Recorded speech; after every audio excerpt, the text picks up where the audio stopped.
आपके लिए लेकर आए हैं कोविड-19 वैक्सीन के बारे में बहुत ही महत्वपूर्ण जानकारी। हम आपको बताएंगे कोवैक्सीन, कोविशील्ड और स्पुतनिक वी के बीच में क्या सिमिलैरिटीज़ हैं, क्या डिससिमिलैरिटीज़ हैं, कितने % ये इफेक्टिव हैं। मैं नेहा सिंह कैमरामैन अंश के साथ आप सभी का स्वागत करती हूँ राजधानी न्यूज़ गुरुग्राम में। भारत में फिलहाल 2 वैक्सीन अवेलेबल हैं, जो है कोविशील्ड और कोवैक्सीन।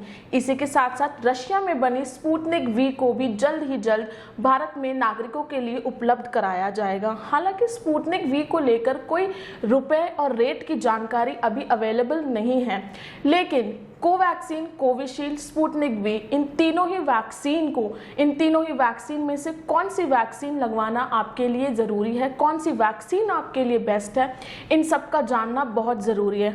हम आपको बताएंगे इन तीनों ही वैक्सीन के बारे में। अगर आप वैक्सीन ना लगवाने की सोच रहे हैं तो यह आप अपने सेहत के साथ मजाक कर रहे हैं। डॉक्टरों और एक्सपर्ट के मुताबिक तीनों ही वैक्सीन कोरोना वायरस के गंभीर लक्षणों के लिए और मृत्यु को टालने में 100% इफेक्टिव हैं। अगर आप कोवैक्सीन, कोविशील्ड और रशिया की वैक्सीन स्पुतनिक वी के बीच में कंफ्यूज हैं तो इससे कुछ मैटर नहीं करता। आपको इन तीनों में से जो वैक्सीन मिल रही है आप वह वैक्सीन लगवाएं। आपके कीमती जीवन के लिए वैक्सीन लगवाना बहुत ही ज़रूरी है। आइए अब बात करते हैं इन तीनों वैक्सीन के डेवलपर्स के बारे में, यानी ये वैक्सीन किसने तैयार करी है। कोविशील्ड की सबसे पहले हम बात करेंगे। कोविशील्ड ऑक्सफोर्ड यूनिवर्सिटी ने तैयार करी है और साथ ही साथ पुणे के सीरम इंस्टीट्यूट ऑफ इंडिया इसको बना रहा है।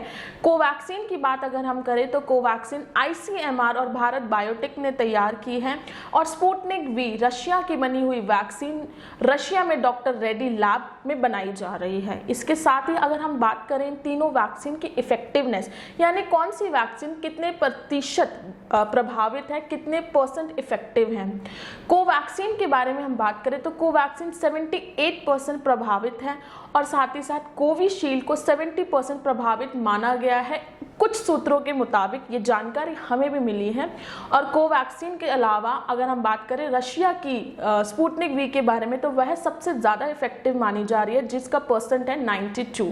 बात करते हैं इन तीनों वैक्सीन के टाइप के। कोविशील्ड को वायरल वेक्टर टाइप बताया गया है और कोवैक्सीन को इनएक्टिवेटेड वैक्सीन बताया गया और साथ ही साथ जो रशिया में बनी स्पुतनिक वी है उसको भी वायरल वेक्टर टाइप की वैक्सीन बताया गया है।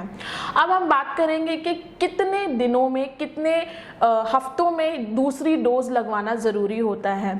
हम सबसे पहले हम बात करेंगे कोवैक्सीन के बारे में। कोवैक्सीन की जो दूसरी डोज है उसको 4 से 6 हफ्तों के बीच में लगवाना चाहिए और साथ ही साथ कोविशील्ड का पहले जो समय तय किया गया था सेकेंड डोज के लिए वो 4 से 6 हफ्ते ही किया गया था, लेकिन जैसे जैसे ट्रायल्स होते गए वैसे वैसे कोविशील्ड की इफेक्टिवनेस को देखते हुए इसका समय बढ़ाया गया है और अब कोविशील्ड का समय 6 से 8 हफ्ते के बीच में सेकेंड डोज लगवाना ज़रूरी है और रशिया की वैक्सीन स्पुतनिक वी को 21 दिन के अंदर अंदर लगवाना होगा।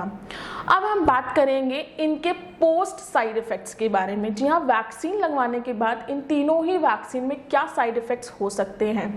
तीनों ही वैक्सीन में कॉमन लक्षण, जो कॉमन साइड इफ़ेक्ट्स होते हैं वो होते हैं हल्का फुल्का बुखार, हल्का फुल्का खांसी, जुकाम या फिर बॉडी एक जिसको हम बोलते हैं शरीर में दर्द। इसके लिए आपको घबराना नहीं है और साथ ही साथ वैक्सीन लगवाने के 2 दिन तक पूरा आराम करें, जो कि आपकी सेहत के लिए बहुत ज़्यादा ज़रूरी है। अब बात करेंगे इन वैक्सीन के प्राइस के बारे में, क्या रेट तय किया गया है।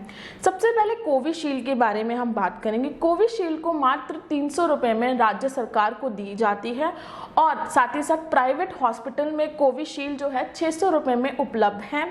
अब बात करते हैं कोवैक्सीन के लिए। कोवैक्सीन कोविशील्ड के कंपेयर में थोड़ी सी महंगी है। कोवैक्सीन का रेट 400 रुपये तय किया गया है राज्य सरकार के लिए और प्राइवेट हॉस्पिटल्स के लिए इसका रेट 1200 रुपये तय किया गया है। रशिया में बनी वैक्सीन को लेकर अभी रेट को लेकर कोई इन्फॉर्मेशन अवेलेबल नहीं है। अब हम आपको बताएंगे कि किन लोगों को ये वैक्सीन नहीं लगवानी चाहिए। जी हाँ, जो लोग कोरोना से संक्रमित हैं या जिनमें थोड़े बहुत भी कोरोना के लक्षण हैं उन्हें वैक्सीन नहीं लगवानी। इसी के साथ जिन लोगों को मेडिकल एलर्जी है या खाद्य पदार्थों से किसी भी टाइप की एलर्जी है उनको भी अभी वैक्सीन ना लगाने की सलाह दी जा रही है। इसी के साथ साथ 18 साल से कम उम्र के बच्चों को और गर्भवती महिलाएं यानी प्रेग्नेंट वुमेन्स को भी वैक्सीन ना लगाने की सलाह दी जा रही है। इसके साथ साथ जिन लोगों को प्लाज्मा थेरेपी दी गई है वह लोगों को भी वैक्सीन ना लगवाने की सलाह डॉक्टरों द्वारा दी जा रही है। अब बात करते हैं इन वैक्सीन के इफेक्टिवनेस के लिए। ये वैक्सीन कितने समय तक इफेक्टिव रहेगा। ये वैक्सीन बहुत कम समय में तैयार की गई हैं, तो इसके इफेक्टिवनेस को लेकर कोई भी ट्रायल नहीं किया गया है, जिसके वजह से यह कहना बहुत मुश्किल है कि ये वैक्सीन कितने समय तक इफेक्टिव रहेंगे। लेकिन कुछ एक्सपर्ट्स के मुताबिक ये वैक्सीन 9 से 12 महीने तक इफेक्टिव रहती हैं। यह था हमारा खास पेशकश कोविशील्ड कोवैक्सीन और स्पुतनिक वी को लेकर। अगले अपडेट के लिए जुड़े रहें हमारे चैनल राजधानी न्यूज़ गुरुग्राम से। इसे सब्सक्राइब करें और साथ ही साथ get vaccinated, stay home, stay safe.